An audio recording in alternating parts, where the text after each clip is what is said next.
ನಾನು ನಿವೃತ್ತಿ ಆಗೋದಿಲ್ಲ. ನಾನು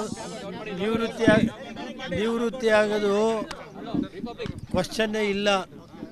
ಗೊತ್ತಾಯ್ತೇನ್ರಿ? ಬಾಕಿ ಎಲ್ಲ ವಿಷಯಕ್ಕೆ ಕಾಲ ಬಂದ ಹೇಳ್ತೀನಿ. ಬರಲ್ಲ. ಥ್ಯಾಂಕ್ ಯು ಸರ್, ಎಲ್ಲ ಒಳ್ಳೆಯದಾರೆ ನೋಡ್ರಿ. ಹಂಗೆಲ್ಲ ಮೇಡಮ್ ಫೋಟೋ ತೆಗಿಸ್ಕೊಳಕ್ಕೆ ನಮ್ಮ ಕೈಲಿ ಹಾಕಿ ಬರ್ಲಾಗ ಸರ್. ಎಲ್ಲ ಮಾಧ್ಯಮ ಮಿತ್ರರಿಗೆ ಇಲ್ಲಿವರೆಗೆ ಸಹಕಾರ. ನಾನು ನಿವೃತ್ತಿ ಆಗೋದಿಲ್ಲ. ನಾನು ನಿವೃತ್ತಿ ಆಗೋದು ಕ್ವಶನ್ನೇ ಇಲ್ಲ. ಗೊತ್ತಾಯ್ತೇನ್ರಿ? ಬಾಕಿ ಎಲ್ಲ ವಿಷಯಕ್ಕೆ ಕಾಲ ಬಂದ ಹೇಳ್ತೀನಿ. ಬರಲ್ಲ. ಥ್ಯಾಂಕ್ ಯು ಸರ್, ಎಲ್ಲ ಒಳ್ಳೆಯದಾರೆ ನೋಡ್ರಿ. ಹಂಗೆಲ್ಲ ಮೇಡಮ್ ಫೋಟೋ ತೆಗಿಸ್ಕೊಳಕ್ಕೆ ನಮ್ಮ ಕೈಲಿ ಹಾಕಿ ಬರ್ಲಾಗ ಸರ್. ಎಲ್ಲ ಮಾಧ್ಯಮ ಮಿತ್ರರಿಗೆ ಇಲ್ಲಿವರೆಗೆ ಸಹಕಾರ. ನನಗೆ ನೋಡಪ್ಪ, ಅದೆಲ್ಲ ದೊಡ್ಡ ವಿಷಯ ಅಷ್ಟು ನನಗೆ ಇದಿಲ್ಲ. ನಾನು ಇಷ್ಟೇ ಕೇಳೋದು, ಈಗ ಚಂದ್ರಶೇಖರ್ ಸ್ವಾಮೀಜಿಯವ್ರನ್ನ ನಾನು ಕಣ್ಣಾರೆ ನೋಡಿದ್ದು ಯಾವ ಮಟ್ಟಕ್ಕಿದ್ರು ಮುಂಚೆ ಅನ್ನೋದನ್ನ ದಯಮಾಡಿ ಚಂದ್ರಶೇಖರ್ ಸ್ವಾಮೀಜಿಯವ್ರು ಹೇಳಬೇಕಾಗುತ್ತೆ. ದೇವೇಗೌಡರ ಬಗ್ಗೆ ಈ ರಾಷ್ಟ್ರದಲ್ಲೊಬ್ಬ ಮಾಜಿ ಪ್ರಧಾನಮಂತ್ರಿ, ಅವ್ರ ಬಗ್ಗೆ ಯಾವ ರೀತಿ ಕಳೆದ ಒಂದು ತಿಂಗಳಿಂದ ಯಾವ ರೀತಿ ಏನೇನು ಇದಾಯಿತು ಅದ್ರ ಬಗ್ಗೆ ಒಂದು ಕರ್ಟೆಸಿಗಾರೋ ಸ್ವಾಮಿಗಳು ಹೇಳ್ಬೋದಾಯ್ತಲ್ಲ. ಚಂದ್ರಶೇಖರ್ ಸ್ವಾಮೀಜಿಯವರು ನಮ್ಮ ನಾಯಕರು, ನಮ್ಮ ಸಮಾಜದ ಮುಖಂಡರು, ಅವ್ರ ಬಗ್ಗೆ ಈ ಥರ ಕೆಲವು ಯಾವ ರೀತಿ ನಡೆಸ್ತಾ ಇದ್ದಿದ್ರೆ ಅದನ್ನು ನಿಮಗೆ ನೋಡಿದ್ದೀರಿ. ನಾನು ಯಾಕೆಂದ್ರೆ ವೈಯಕ್ತಿಕವಾಗಿ ಏನು ಹೇಳಲ್ಲ, ವೈಯಕ್ತಿಕವಾಗಿ ಎಲ್ಲ ಮಾಡಿದಾಗ ಒಂದು ಸ್ವಾಮಿಗಳು ಹೇಳ್ಬೋದಾಯ್ತು. ನಾನು ಇದ್ರ ಬಗ್ಗೆ ಸಿ ಎಮ್ನ ಯಾರು ಮಾಡ್ಕೊಂಡ್ರೆ ನಮಗೇನು ರೀ, ಕಾಂಗ್ರೆಸ್ ಪಕ್ಷಕ್ಕೆ ಸಂಬಂಧಪಟ್ಟದ್ದು, ನನಗೇನು ಸಂಬಂಧ ಇಲ್ಲ. ಯಾರು ಸಿ ಎಮ್ ಇರ್. ಆದರೆ ಚಂದ್ರಶೇಖರ್ ಸ್ವಾಮಿಗಳು ಕರ್ಟೆಸಿಗಾರುವೆ ದೇವೇಗೌಡರ ಬಗ್ಗೆ ಒಂದು ತಿಂಗಳು ನನ್ನ ಬಿಡಿ, ನಮ್ಮ ಬಗ್ಗೆ ಏನಾದ್ರು ಮಾಡ್ಕೊಂಡು ನನಗೆ ಗೊತ್ತಿಲ್ಲಪ್ಪ. ನಾನು ಚಂದ್ರಶೇಖರ್ ಸ್ವಾಮೀಜಿಯವ್ರು ಕೇಳೋದು ಇಷ್ಟೇ, ಆ ಮಠಕ್ಕೆ ದೇವೇಗೌಡರು ಎಷ್ಟು ಮಾಡಿದ್ದಾರೆ ಅನ್ನೋದನ್ನ ನನಗೆ ಗೊತ್ತಿದೆ. ದೇವೇಗೌಡರ ಬಗ್ಗೆ ಒಂದು ತಿಂಗಳಿಂದ ಏನೇನು ನಡೀತು ಅದು ಮಾಧ್ಯಮಗಳಲ್ಲಿ, ನಮ್ಮ ಬಗ್ಗೆ ಏನಾದ್ರು ಮಾಡ್ಕೇಳ್ರಿ. ಒಂದು ಕರ್ಟೆಸಿಗಾರು ಅಲ್ಲಿ ಹೇಳ್ಬೋದು, ಆ ಸಭೆ ಕೆಂಪೇಗೌಡರ ಬಗ್ಗೆ ಇದ್ದಂಥ ಸಭೆ. ನನಗೇನಂತೆ ಗೌರವ, ನಾನು ಯಾಕೆ ನಾನು ಯಾರು ಮುಖ್ಯಮಂತ್ರಿ ಮಾಡ್ಕೊಳ್ಳಿ, ನಮಗೇನು ಸಂಬಂಧ ಇಲ್ಲ. ಆದರೆ ಸ್ವಾಮಿಗಳು ಹೇಳುವ ಒಂದು ದೊಡ್ಡರ ಬಗ್ಗೆ ಆ ಮಠಕ್ಕೆ ಏನೇನು ಮಾಡಿದ್ರು ಅದು ಹೇಳ್ಬೋದಾಯ್ತಲ್ರಿ. ಒಂದು ವರ್ಡಾರು ಬರಬಾರ್ದ ಸರ್? ಮೊದಲು ಒಕ್ಕಲಿಗರ ಸಮುದಾಯಕ್ಕೋಸ್ಕರ ನೀವು ಸಪರೇಟ್ ಮಠ ಮಾಡಿದಾಗ ಅದು ವಿರೋಧ ಇತ್ತಲ್ಲ ಸರ್? ಅದು ಅದನ್ನೆಲ್ಲ ದೇವೇಗೌಡರು ವಿರೋಧ ಮಾಡ್ಕೊಂಡು ಅವ್ರಿಗೆ ಮಠ ಕಟ್ಟಿದ್ರಿ. ಈಗ ನಿಮ್ಮ ಪರ ಮಾತಾಡಬೇಕು ಅಂತ ಹೇಳ್ತೀರಾ? ನಾನು ನಮ್ಮ ಪರ ಮಾತಾಡಿ ಅಂತ ಹೇಳಿಲ್ಲ ರೀ, ನಾನು ಮಾತಾಡಿ ಅಂತ ಹೇಳ್ತಾ ಇಲ್ಲ. ಒಂದು ಸಮಾಜದ ಮುಖಂಡರನ್ನ ಈ ಥರ ಒಂದು ಇದನ್ನು ಅವಳೇನಕಾರಿಯಾಗಿ ನಡೆದಿದ್ದು ಒಂದು ತಿಂಗಳಿಂದ ನೋಡಿದ್ರಲ್ರಿ, ಅದ್ರ ಬಗ್ಗೆ ಖಂಡಿಸ್ಬೇಕಾಯಿತು. ಯಾರು ನಂದು ಕಲ ರೀ, ದೇವೇಗೌಡರ ಬಗ್ಗೆ ವೈಯಕ್ತಿಕ ನಾನು ಹೇಳೋದು ಬೇರೆ ವಿಷಯ. ನಾನು ಯಾವುದೋ ಬೇರೆ ವಿಷಯ ನಾನು ಮಾತಾಡ್ತಾ ಇಲ್ಲ, ದೇವೇಗೌಡರ ಬಗ್ಗೆ ಮಾತ್ರ. ನಾನು D K Shivakumar C M ಆಗಬೇಕು ಅಂತ ನೋಡಪ್ಪ, ನಾನು ಯಾರನ್ನಾರು ಸಿ ಎಂ ಮಾಡಿ, ಹೌದು ರಾಷ್ಟ್ರೀಯ ಪಕ್ಷ ಕಾಂಗ್ರೆಸ್ ಪಕ್ಷಕ್ಕೆ ಸೇರಿದ್ದು ನಾವು.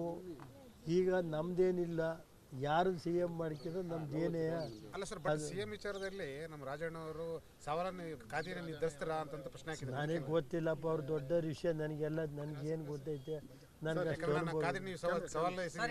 ನನಗಷ್ಟು ಅನುಭವ ಇಲ್ಲ. ಯಾರ್ಯಾರು ಮಾತಾಡ್ತಾರೆ ಈಗ ಸಿ ಎಂ ಹುದ್ದೆ ನಮ್ಮ ಹತ್ರ ಇಲ್ಲ, ಕಾಂಗ್ರೆಸ್ ಪಕ್ಷದಲ್ಲಿರೋದು, ಅದಕ್ಕೆ ಸಂಬಂಧಪಟ್ಟದ್ದು ನನಗೆ ಸಂಬಂಧ ಇಲ್ಲ. ನಾನು ಇಷ್ಟೇ ನಾನು ಕೇಳಿದ್ದಷ್ಟೇ. ಪ್ರಜ್ವಲ್ ಸೂರಜ್ ವಿಚಾರ ಷಡ್ಯಂತ್ರ ಅಂದ್ರೆ ಯಾವ ರೀತಿ ನೋಡ್ರಿ, ಅದ್ರ ಬಗ್ಗೆ ನಾನು ಇವತ್ತು ಹೇಳೋದಿಲ್ಲ. ನಾನು ಏನಿದ್ರು ಯಾರೇ ತಪ್ಪು ಮಾಡಿದ್ದು ಕಾನೂನಿದೆ, ಅದ್ರ ಬಗ್ಗೆ ನಾನು ಯಾರನ್ನೂ ವಹಿಸ್ಕೊಳ್ಳೋದು. ನನಗಿಷ್ಟೇ, ಕಾನೂನು ಬಗ್ಗೆ ನನಗೆ ಗೌರವ ಇದೆ, ನ್ಯಾಯಾಂಗದ ಬಗ್ಗೆ ಗೌರವ ಇದೆ. ನಾನು ಇವತ್ತು ದೇವ್ರ ಬಗ್ಗೆ ನಂಬಿಕೆ ಇದೆ. ಯಾಕೆ ಸರ್ ನಿಮ್ಮ ಕುಟುಂಬನ ಟಾರ್ಗೆಟ್ ಮಾಡ್ತಾ ಇರೋದು? ಅದು ನಾನು ನೋಡಪ್ಪ ಇವತ್ತೇನು ಮಾತಾಡಲ್ಲ, ಕಾಲವೇ ನಿರ್ಧರಿಸುತ್ತೆ ಅಂತ ಹೇಳಿದ್ದೀನಿ. ನಾನು ಯಾವುದೇ ವಿಷಯ ಇದ್ದರೂ ನ್ಯಾಯಾಂಗಕ್ಕೆ ನನ್ನ ಬಗ್ಗೆ ಗೌರವ, ನ್ಯಾಯಾಂಗದ ಬಗ್ಗೆ ನನಗೆ ಗೌರವ ಇದೆ, ದೇವ್ರ ಬಗ್ಗೆ ನಂಬಿಕೆ ಇದೆ. ಯಾರೇ ತಪ್ಪು ನನ್ನ ಮಗ ತಪ್ಪು ಮಾಡಿರ್ತಾರ ಕ್ರಮ ತಗೊಳ್ಳಿ. ನಾನು ವಂಚಿಕೆಯಲ್ಲಿ ಪ್ರೀತಮ್ ಗೌಡ ಮಾಜಿ ಶಾಸಕರು ಅವರು ಇನ್ವಾಲ್ವ್ಮೆಂಟ್ ಇದೆ ಅಂತ ಹೇಳಿ ಅವರು ಕೂಡ ಅವ್ರ ಮೇಲೆ ನಾನು ಅವರೆಲ್ಲ ದೊಡ್ಡವರಿದ್ದಾರಪ್ಪ, ಅದ್ರ ಬಗ್ಗೆ ನಾನು ಮಾತಾಡೋ ಶಕ್ತಿ ಇಲ್ಲ. ಸರ್ ಹಿಂದೆಯಿಂದ ಕೂಡ ಅವ್ರನ್ನ ವಿರೋಧಿಸ್ಕೊಂಡೇ ಬಂದರು ನಿಮ್ಮನ್ನ. ನನಗೆ ಅದೆಲ್ಲ ನೋಡಪ್ಪ, ಪ್ರಕರಣದಲ್ಲಿ ಅವರು ಕೂಡ ನಾನು ಈಗ ನ್ಯಾಯಾಂಗದಲ್ಲಿ ವಿಷಯ ಇರುವಾಗ ನಾನು ಈಗ ಮಾತಾಡೋದು ಸರಿ ಇಲ್ಲ. ನ್ಯಾಯಾಂಗದ ಬಗ್ಗೆ ನನಗೆ ಗೌರವ ಇದೆ.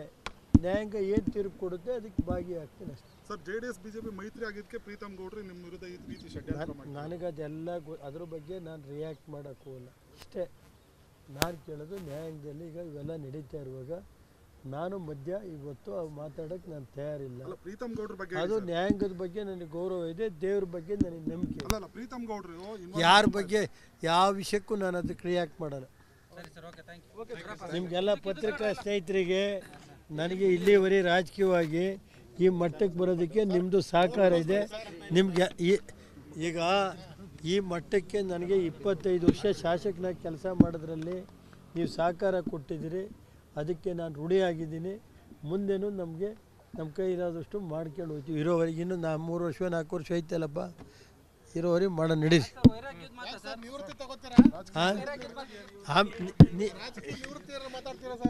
ಆಮೇಲೆ ಯಾಕೆ ಈಗ ನಾನು ನಿವೃತ್ತಿ ಆಗೋದಿಲ್ಲ.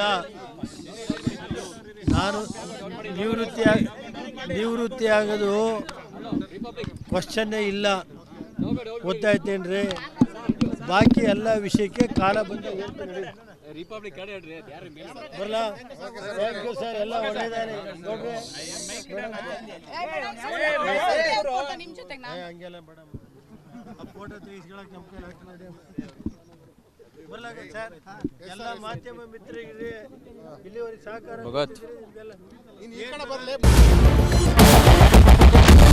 ಕ್ಯಾಪ್ಟನ್ ಅರ್ಜುನ್ನ ಕೊಂದಿದ್ದು ಯಾರು? ಅವ್ರ ನರೇಟಿವ್ ಎಲ್ಲಿ ತಂದಿಟ್ಟಿದ್ದಾರೆ ಅಂತಂದ್ರೆ ಸಂಪತ್ತನ್ನ ಹಂಚಿಬಿಡೋದು ಅಂತ. ಇದು ಸ್ಟುಡಿಯೋ ಟಿಪ್ಪು ಜಯಂತಿ ಮಾಡಕ್ಕೆ ಅವ್ರಿಗೆ ಖಂಡಿಸಿದ್ರು. Very nice. ಯಾರು ತಪ್ಪು ಮಾಡಿರೋದಿಲ್ಲಿ? ಓಲೈಕೆ ಹೇಳಿಕೆ ಇದು ಅಂತ ಹೇಳಿ ಯಾಕೆ ಪರಿಗಣಿಸಬಾರದು? ಕಿಚ್ಚಕ್ಕಲ್ಲ ಇದು ವೇದಿಕೆ. ಇದು ಫೋಟೋ ಎಲ್ರಿಗೂ ಒಂದು ಟೈಮ್. ನಿಮ್ಮ ಸಮಯ ಮುಗಿದಿದೆ. ಅವ್ರು ಹೇಳೋಕ್ಕಿಂತ ಮುಂಚೆನೆ ಹೇಗೆ ಪ್ರತಾಪ್ ಸಿಂಹ ಪಾಸ್ ಕೊಟ್ಟಿದಂತ ಆಗ್ಲಿ ಡಿಕ್ಲೇರ್ ಆಗೋಗಿತ್ತು ಅಂತ ನನಗೊಂದು ಡೌಟ್ ಬಂತು. ಸಾಕು ನಿಲ್ಸಿ. ಕೆಟ್ಟ ಪದ ಬಳಕೆ ಕಾಂಬಿನೇಷನ್ ಇಟ್ಟಿಲ್ಲ ನಾವಿಲ್ಲಿ.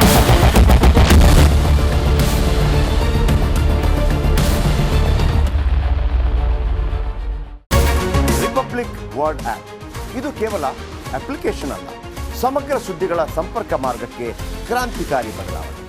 ರಿಪಬ್ಲಿಕ್ ವರ್ಲ್ಡ್ ಆಪ್ ಕೇವಲ ಸುದ್ದಿ ಅಪ್ಲಿಕೇಶನ್ ಪರಿಚಯಿಸ್ತಾ ಇಲ್ಲ, ಬದಲಾಗಿ ಡಿಜಿಟಲ್ ಸುದ್ದಿ ಬಳಕೆಯ ಹೊಸ ಯುಗಕ್ಕೆ ನಾಂದಿ ಹಾಡ್ತಾ ಇದೆ. ಇದೊಂದು ಬ್ರೇಕಿಂಗ್ ನ್ಯೂಸ್, ಪ್ರಭಾವಶಾಲಿ ಕಾರ್ಯಕ್ರಮಗಳಿಗೆ ಗಟ್ಟಿಯಾದ ನ್ಯೂಸ್. ಇಲ್ಲಿ ಕೇವಲ ತಾಜಾ ಸುದ್ದಿ, ಅದರ ನೇರ ಪ್ರಸಾರ ಮತ್ತು ಚರ್ಚೆಗಳಿಗೆ ಮಾತ್ರ ಅವಕಾಶ. ರಿಪಬ್ಲಿಕ್ ವರ್ಲ್ಡ್ ಆಪ್ ಡೌನ್ಲೋಡ್ ಮಾಡಿಕೊಳ್ಳಿ. ಗೂಗಲ್ ಪ್ಲೇ ಸ್ಟೋರ್ ಮತ್ತು ಆಪಲ್ ಆಪ್ ಸ್ಟೋರ್ನಲ್ಲಿ ಲಭ್ಯವಿದೆ.